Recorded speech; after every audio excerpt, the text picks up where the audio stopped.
All right, Witayamo, welcome to our fourth art Kolo, which is pretty crazy bananas. We have been meeting every Thursday for 4 weeks, and we have our last one next week, which makes my heart hurt. But these will be up indefinitely on the Arts on the Ave YouTube channel. And there's been some highlights as well throughout social media, so make sure you follow Arts on the Ave on Instagram and also on Facebook. As usual, I am Sofia Lukie. I am the Ukrainian Program Director at Arts on the Ave, so I help out with some of their festivals, the theater programming, and the Ukrainian programming. And for the last 3 weeks and for the next 2 weeks, we are doing our Kola online and our Kola in person on Saturdays. Kola means circle. So I'm so grateful that you have joined in our art circle today. And we're going to have a lot of fun today. It's not our usual agenda. So the way that today is going to work is that we'll jump into our supplies that we need, which is what we usually do. And then we're going to dive into a story. Now, this isn't a story that I wrote. It's a beautiful story because we are celebrating Indigenous Peoples Week.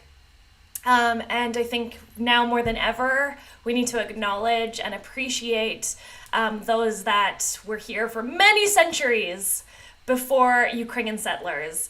With that in mind, I want to acknowledge that we are currently sitting on Treaty 6 land here in Edmonton, or Amiskwichi Waskahagan, which means Beaver Hills House, a land of many Indigenous groups that have carried on through centuries before us. All right, so let's dive in. I just want to get confirmation that you can hear me. Okay, so my sister has commented, so I'm hoping that means that you can hear and see me. This week we are covering Pysanka. And this is a Ukrainian traditional Easter egg. So why are we covering Easter eggs? Well, it's mostly because we can't do Ukrainian arts and crafts without covering at least something Pysanka related, because it's a huge part of our culture. Not just the physical egg itself, but we're going to be exploring the designs that go on the egg. So that's hello Ruth, welcome. Yeah, please use the chat box or the comment section. Happy to interact with you that's why we do it live, so that we can have some fun. And we're able to do it online. And so thank you to everybody that's here, those of you in Manitoba, those of you in Alberta. So excited to have you. All right, so Pysanky, as I was just saying, they are traditional Ukrainian Easter eggs, but we're going to be focusing on what the designs mean and where they come from, where we think about our designs when we do our Pysanka making. So we want to think about agriculture and our land, and I think you definitely cannot mention Canadian land or soil without speaking about and acknowledging and appreciating the Indigenous lands that we're on, because it's really important. All right, so we'll move into instructions now. I know I'm noticing a bit of a lag, but I'm sure that's fine. So for our instructions, what you will need today, really easy actually. Last week was a little bit robust. This week we are only going to need some glue, a glue stick, a Sharpie or some sort of marker. Sharpie might be a little bit overkill because it's permanent, so we don't want to be drawing on ourselves or on the walls with that. That's for sure. And we are going to need a white piece of paper. Awesome. And then we're going to need various papers. So these could be magazines, they could be scraps of paper. I'm using some of the scraps that we used from last week. All right, so just various papers you can find around the house. Magazines, make sure you get permission if you can start ripping up some magazines or newspapers. Now we are going to move into a beautiful story, and it is called Kokan's Babushka. So I found this story, and it's beautiful. I will let you know, I read it out loud a few times, And we are going to go over today. So we are going to go past the 6:30 mark. So if you can't hang on tight, don't worry, you can rewatch later. But I hope you stick it out with me because it's a really beautiful story. Awesome. Let's see if you can see that. I might have to put my camera up a little bit, do some readjusting on the fly. There we are. All right, so it's called Kokam's Babushka, written by Marian Mitala, illustrated by Donna Lee Dumont. So this is a beautiful tale, a magical Métis and Ukrainian tale. And I think it's really, really important, especially this week, that we dive into this. And I think it'll be worth it. But it is a little bit longer of a read, so it's longer than our Bandura story. So sit tight, maybe grab some milk or grab some freezies or some popsicles, because this one is a good one. I'm just going to be on the camera here in case we need any of our friends need some lip reading. All right. Kokam's Babushka, written by Marian Mitala, illustrated by Donna Lee Dumont.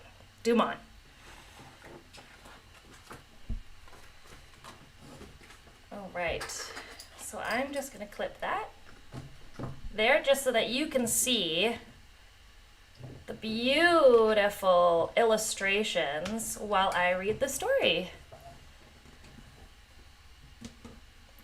Okay. Natalia was playing in the lovely sunshine. It was summertime, and it had been a long, hard spring. She could see her mother, or Matya, watching her from the window of her farmhouse near Hafford, Saskatchewan. She turned and waved at her mama. Her mama smiled and waved back. Natalia could see her Matya's bright blue twinkling eyes. They were just like her grandmother's, her baba's. Yoy, how she missed her baba. It was the first summer without her, and a tear rolled down her cheek. As she looked up at the sky and the clouds, she could see her baba wearing her babushka, watching from heaven. That pretty headscarf always framed Baba's lovely face. She felt comforted knowing Baba was close by. It was pleasant to lay in the hot sunshine and soak up the sun rays. She started to hum her favorite traditional Taras Shevchenko folk song about the sun shining and the wind blowing from the field to the valley. Сонце гріє, вітер віє з поля на долину.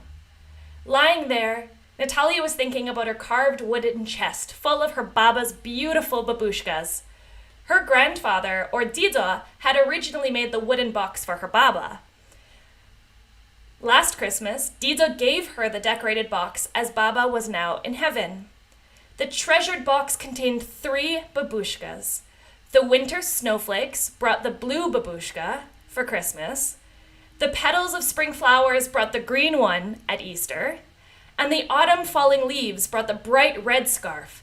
Дуже dobre. They were so colorful.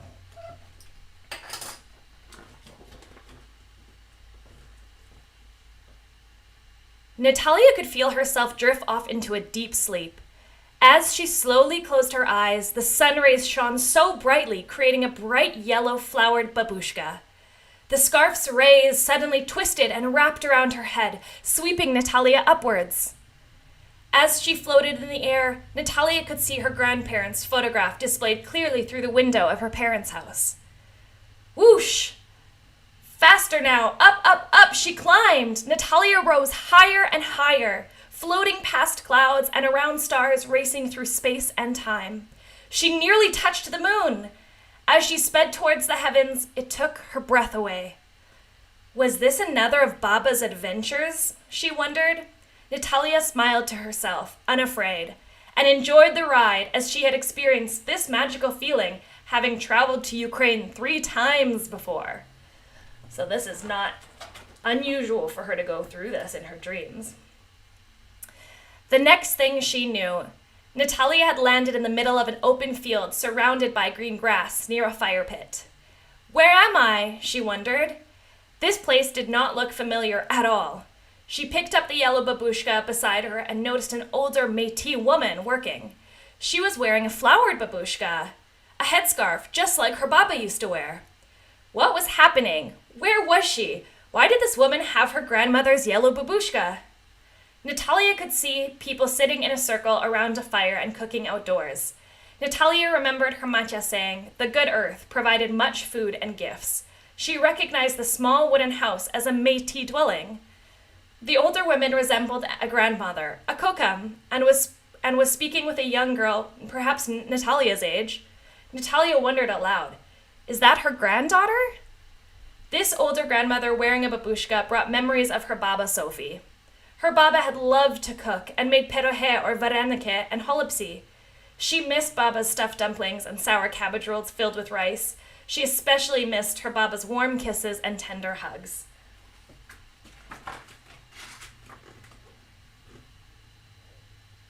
Natalia felt comforted to see the babushka. Feeling brave, she started to walk towards the people to greet them. Dobry den, good day, she said in Ukrainian. They did not even look up. Could they not hear her? She said it again, and still no response. She remembered Baba saying hello Mitchif. Perhaps she thought this is the reason they were not answering. Tanishe, she spoke aloud in the traditional Mitchif greeting. She said it again. Tanishe, but there was no movement at all. Was she invisible? Before Natalia could figure it out, she tightened her babushka around her head and moved closer to the fire. She could hear their voices and curiously listened to their conversation. Kokam, who built the fire, had just finished cooking. After eating bannock with her granddaughter, she began beating on hide stretched over a willow hoop. Natalia recalled learning that the Métis believe that their values and traditions are gifts from the Creator, as are the lands, plants, and animals. The floral designs in the beadwork honor nature's beauty. Kokam, why do you wear a babushka? Asked the young girl. Kokam looked at her and smiled. Api nishmim, Paulette, patting the space next to her on the quilt on which she was sitting. Paulette sat next to her, covering her legs with a point blanket, and felt the warmth of the fire. Her eyes filled with wonder. Granddaughter, I called you in our language, Mitchif, so you will remember it. Our people like to pass on our language and stories through oral tradition. Through our stories, we carry on our traditions, cultures, and life lessons. And when I speak to you in Mitchif, you will remember the sounds, words, and meaning. It is in your spirit. This is what was told to me, and now I pass it on to you. Natalia could still hear Paulette's Kokam speaking Mitchif, and wondered how she could understand what she was saying. This was the tale Natalia heard that day too.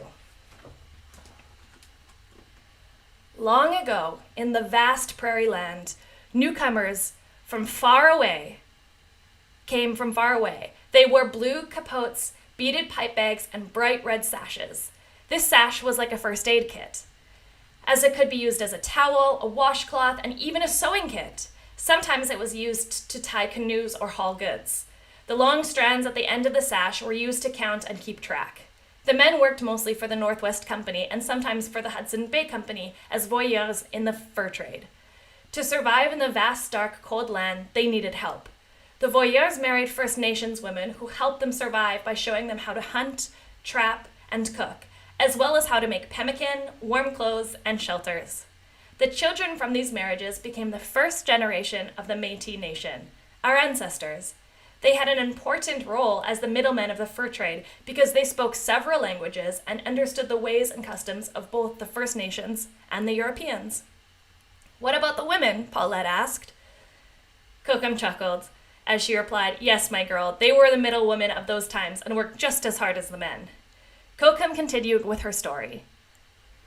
The first group of Ukrainian immigrants came to Canada in 1891. However, this particular story happened in 1911. A family had traveled across the ocean by ship and entered a port near Quebec City. They took the train to Montreal, then to Toronto, and next to Winnipeg. From Winnipeg, they traveled by Red River cart, a cart invented by the Métis. This prairie cart was durable and it had big wheels, which helped it travel across the rugged prairie terrain. The cart carried this Ukrainian family to Kisikowasewan, as the Cree call it, which means it flows fast, as do many rivers here. The land was massive, and the government down east called the area the Northwest Territories. As you may have guessed, it is now called Saskatchewan. Even the word Canada is originally from the Huron-Iroquois word Kanata, which means village or settlement. I like hearing these names in the language of those who lived here first. The journey here was difficult, very long and tiring, as the immigrants made their way to the homesteads, land the government granted to the newcomers without speaking to our First Nation relatives.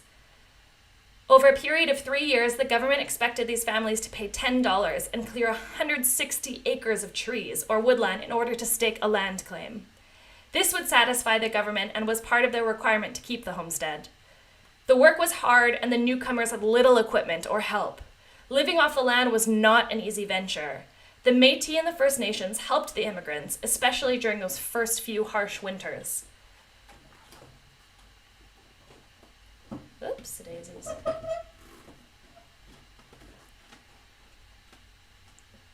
These immigrants spoke a strange kind of language, which I never heard before. They were scared, and we were scared. But my Mushum, unafraid, went up to them. He welcomed them and said, "What is your name?" After much discussion and play acting, we somehow figured out their names. Stefan and Sophie Dubek, and their children Tessie and Taras, and Stefan's brother Vasil and his wife Pysanka. Tanishi, my name is André Trottier. My family is Rosalie, Angelique, and Antoine. We could see a distant smile on their faces, but they looked exhausted and hungry. "Do you want to eat? Are you hungry?" Mushum gestured and repeated several times in mischief. "Ki nu tai katan, Chin. Are you hungry?"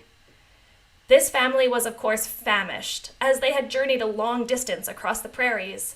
They were also very tired. We fed them, and they ate and ate and ate pemmican and bannock with lieb pabina, our jam made with low bush and high bush cranberries and chokeberries. They kept saying dobre, duże dobre, which we later learnt meant good and very good. They liked and appreciated our food. Then my Mushum took them to the river to get fresh water and to clean up. "Yoy," they exclaimed. They were so excited to have fresh water and to wash. We could not speak with them, but we could tell how very grateful they were for our help. They were happy and would say "Dziękuję" or "thank you" over and over and over again.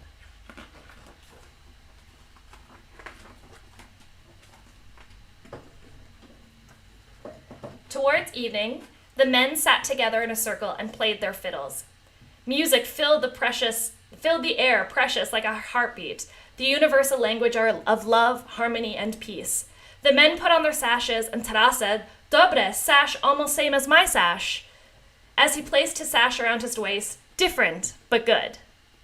The violin encompassed many sounds that evening, different sounds for the Métis. One of their favorite tunes was the Red River Jig, or La Gigue de la Rivière Rouge, a good tune for jigging and step dancing. When the fast music was played, our visitors danced a polka. We step danced and jigged while they danced a polka. They also demonstrated a traditional circle dance called a Kolo. One person would go in the middle of the circle and would show off fancy steps and high kicks similar to the bridged portion of the Red River Jig. Different, but good. We tried to copy and learn their dances, and they tried our steps. Taras kept saying, "Different, but good." Oh, it was so much fun. We shared our music, songs, dances, and our laughter that night as we truly wanted to live peacefully with these new immigrants. As was our tradition, we helped them and knew that they were really courageous to cross the ocean to start a new life in a strange land, much like our French and British forefathers who came long ago.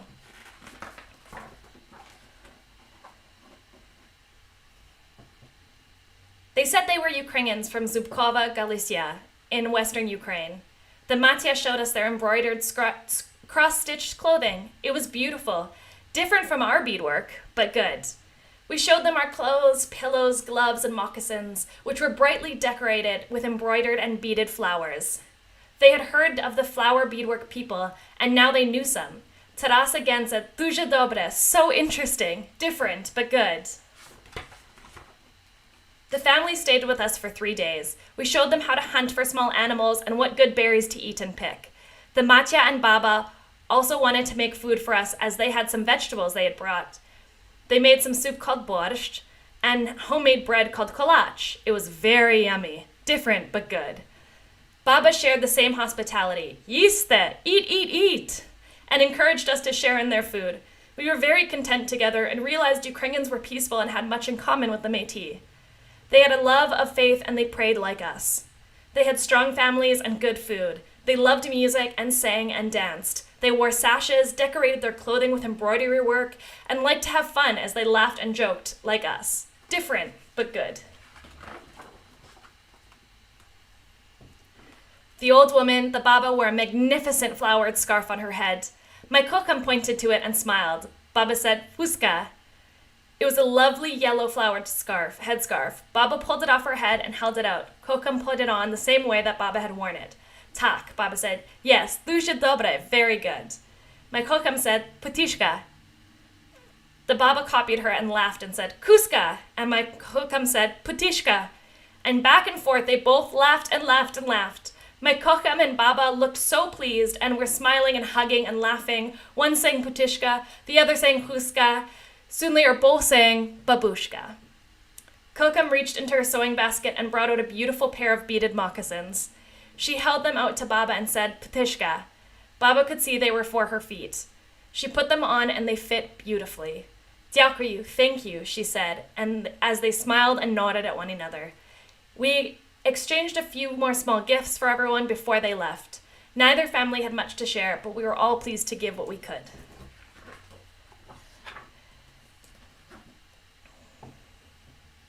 Finally, the family climbed into their cart and left.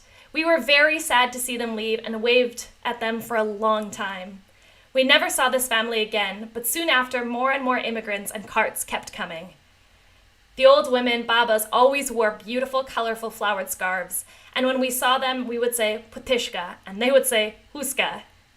And we would laugh and smile. Then we would both say Babushka. Our kokams traded many items for those beautiful scarves, such as beaded moccasins, bannock, pemmican sashes, and beaded pillows, as more and more Ukrainians came to the prairies. This became known as the first wave of immigration, the largest of the 5 waves of Ukrainian immigration. My kokam soon had a collection of different colored flowered babushkas and wore one daily. In summer, she wore it for protection from the sun when she picked cranberries, blueberries, Saskatoon berries, and chokeberries. As they ripened, she also wore one in the spring and fall to protect her ears from the wind, while planting her garden when she was sewing outdoors. In the winter, she wore a babushka to protect her head and to stay warm from the cold. Many church-going women wore headscarves to cover their heads to show respect for God, our Creator. Kokams began exchanging among themselves and would tell stories of how they traded for their babushkas. It seemed the colorful flowered ones were the most popular. It was very fashionable and practical for women to wear a babushka, and one seldom saw a kokam or baba without her headscarf. Sometimes baba and kokams would meet, laugh, smile, and would point and trade their babushkas or huskas. The women did not speak the same language, but they could share the same happiness and love for the fuska, kuska, putishka, or babushka. Different, but good. This word became interchangeable. From then on, kokams and babas both called the headscarves babushkas. The generosity of our grandmothers and their exchange of words turned out to be something that made both women happy. Perhaps because the word putishka in Mitchif means put it on. Their happy smiles were the best thing that each grandmother exchanged that day.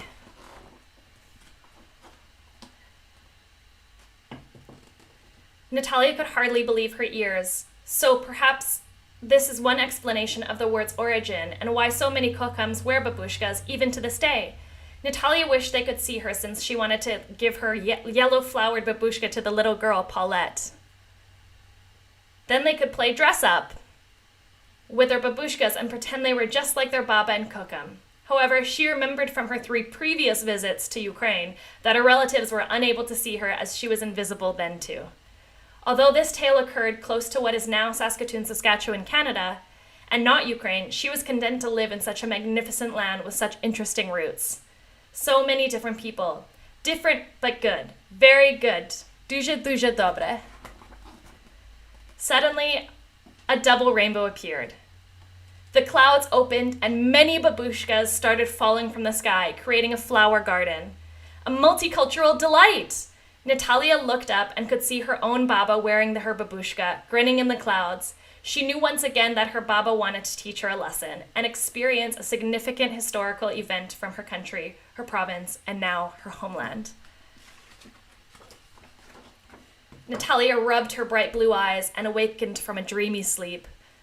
She grabbed her Baba's yellow flower babushka. She placed her fourth babushka with the other 3 scarves and closed her wooden chest, the sacred box, which was once Baba's special chest. She held it close to her heart, remembering the warmth of Baba. She set it aside beside her Pysanka, the egg she decorated last Easter. It was another magical moment. Natalia knew that she would always be safe with Baba watching over her from heaven. As she entered the kitchen, she could smell her Matya making borscht and wondered if she could teach her mom to make bannock to go with it. And that's our story for today. So it went a little bit longer than our previous stories, but I think it was a beautiful story that sort of ties everything that we're going to be thinking about over the next 2 weeks. Yeah, thanks. Love the illustrations. Yes, I agree, Ivana. So talented, so beautiful. Okay, so just at the end of that story, we noticed that she said Pysanka near her Easter egg. So that is what a Pysanka is. It is a celebration of Easter, but it's a celebration of nature and where we come from and our land.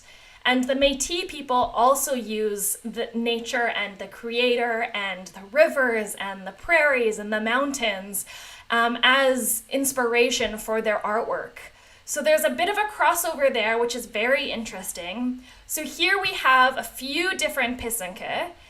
And if you've made one before, they can be pretty challenging because you use wax to cover an egg and then you put them into dyes. So we won't be doing that today because we would be here all night. So today we're going to do our very own version. And we are just going to look at some designs to maybe get some inspiration. So below me is a Ukrainian babushka design. So as you can see, there's lots of flowers, brightly covered flowers, really getting their inspiration from the nature that is around them. Maybe the new nature that they experienced in Canada. Maybe sometimes they think about all of the fields and the wheat in Ukraine, and they might use that as their inspiration for their Pysanka or their babushka or their sashes or their kiptars or vests. And then over that way, over that way, we can see some beautiful indigenous Métis designs. So below there, that is amazing beadwork. And you can see sort of the crossover between the themes. So everybody really drew inspiration from nature. So I want us to think about that when we're doing our very own Pysanka. And part of caring for nature and being inspired by it is by reusing things. You probably know where I'm going with this, which is why we're going to be reusing magazines and any papers that you can find around the house for this particular art activity. So this art activity takes about 5 minutes. So if you can't watch it now because we're almost at time, we're almost at 6:30, please do come back and watch it with us again. But if you can stick around, I would so appreciate that, and I would love you for it. So we're going to start with our piece of paper. A blank piece of paper. Oh, I think you caught my face in there. Our blank piece of paper. And we are going to start with our marker. Oh, you can't see that at all. There we go. All right, we're on track. Okay, so we have our blank piece of paper and we have our marker. And then we have our glue stick. And then we're not quite ready for our collage materials. I don't know if you've ever done a collage before, but I thought it would be a fun mix because collage is actually a French word. I thought it would be a fun mix instead of just doing a regular old Pysanka. So the first thing we're going to do is we're going to draw our egg.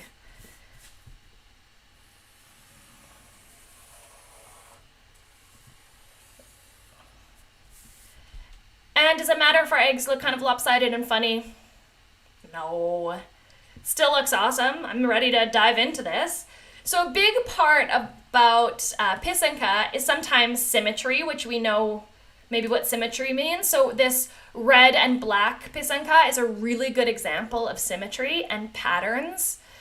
And then we have this other one, the ones of the poppies, which is a little bit more freehand. So I want you to think about what you want your design to look like. Do you want yours to be super symmetrical, like this red and black one? Or do you want it to be a little bit more loosey-goosey, nature-based, maybe some big trees that you like to play on outside? So our next step is we're gonna make our very own Pysanka designs. All right, so I might stay traditional, and I'm gonna do a traditional Pysanka. So I'm gonna grab inspiration from that red and black one, and I'm gonna start dividing my egg up a little bit. And this is actually great because we can prepare for next Easter. So I'm gonna do some lines like that. All right. So I've just divided my egg, very similar to the one that we saw as that example. And now I might get inspiration from that star that we saw in the middle. But because I'm feeling super inspired by those flower designs, by the indigenous flower designs on those moccasins, I might even do some tulips up here. So I might do a little tulip or a little rose. Yeah, maybe some roses. I might even do a little flower down here. So now you can go along and create some designs. So you are officially designers. All right. And next we are going to take our scrap pieces of paper. So I'm just gonna throw those over there. I might take some pink one. I might have a yellow one. And, ooh, I really like this green, so I'm gonna do a green. Now, as you noticed, we don't need scissors for this activity. So what we are gonna do is we are going to collage. So we're gonna bring all of our ripped pieces of paper, we're gonna rip them and bring them all together, and we're gonna create a sort of mosaic or collage with our pieces of paper. So I am gonna start ripping these. And I can use that black outline as a guide, but I'm not so concerned with making sure that everything is perfect, right? I'm not so concerned with making sure that everything is perfectly aligned just like that. If it goes over a little bit, we're not worried. Another thing you might want to think about is the size of the scraps that you're using. Because if you're gonna make them like this, you absolutely can. Just like that, just tiny, tiny, tiny. But that might take a long time. So if you have the patience for that, oh my goodness, I applaud you. But I don't have the patience for that. So I am just gonna take my glue and I'm gonna make it a little easier for myself. I'm just gonna cover this design in glue. Just like that. So I'm not super concerned if I'm going out of the lines. I want to make sure I get my two flowers and then maybe my roses up there. All right, I'm going to set that down. Now I'm going to start collaging using my paper, and I'm going to start filling those in. Now, just like we had in that red and black example, we might want to do a pattern. So you might want to do alternating. So I'm just taking little pieces, just like that. Might do that. I might even do a bigger piece because this one's already kind of in the shape. And just like that. And then I have some magazines here that I got in the mail, so I might reduce, reuse, and recycle those ones. There we go. And that's, you can start building it up. There we are. And creating your own little mosaic or collage. I mean, we've got lots of techniques going on here. We've got sustainable art. If you don't know what the word sustainable is, definitely ask your parents. 'Cause I don't think I can do that word justice. Yeah. So then you can start building it up. And look, like I said before, I'm not super concerned if it's going over the lines. I'm not worried about that because it's looking pretty cool. And imagine if this whole thing, actually, you don't have to imagine. So I did one here, and you could make the pieces smaller or bigger, and then on top with my marker, I even added some designs too. So if we look at these ones, I might use some inspiration, and I might add a few more. So I really like those sort of leaves. So I might add some leaves there. There we go. Now you can see what I'm doing. So I might add some leaves. I might even add some vines. See here I did some sort of swirly, and then I did some flowers. So that's the craft. That's it. We are inspired by all of the amazing designs from the various cultures that we have here in Canada. And we are very appreciative that Indigenous people welcomed Ukrainian folks in. And I think it's super important that we continue honoring each other's cultures and chatting and making sure that we are asking our Indigenous friends about their culture so that it can live on. And there we are. All right, we only went 6 minutes over. That's not bad. That's, for Lukie, that's pretty good. So I want to say thank you so much. Thank you to everybody watching at home today. Thank you to everybody who's watching later, perhaps. Thank you to our sponsor, Shevchenko Foundation, Canada Council for the Arts, and of course, our lovely family at Arts on the Ave. Please share your photo. Go on Instagram, share your photo. Another thing to mention, we have more fun coming this Saturday, and it's going to be a hot one. So make sure you drink plenty of water. I think it's supposed to be plus 35 or something crazy. So make sure you drink lots of water, sunscreen, hats. We'll have water bottles there for you. We will have a tent, so make sure that we can get everybody all in the tent.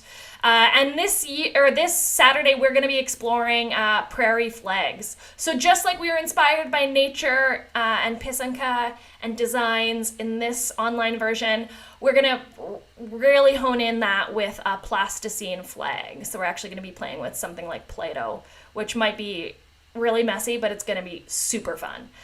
All right, well, thank you so much, everyone. Love you all. And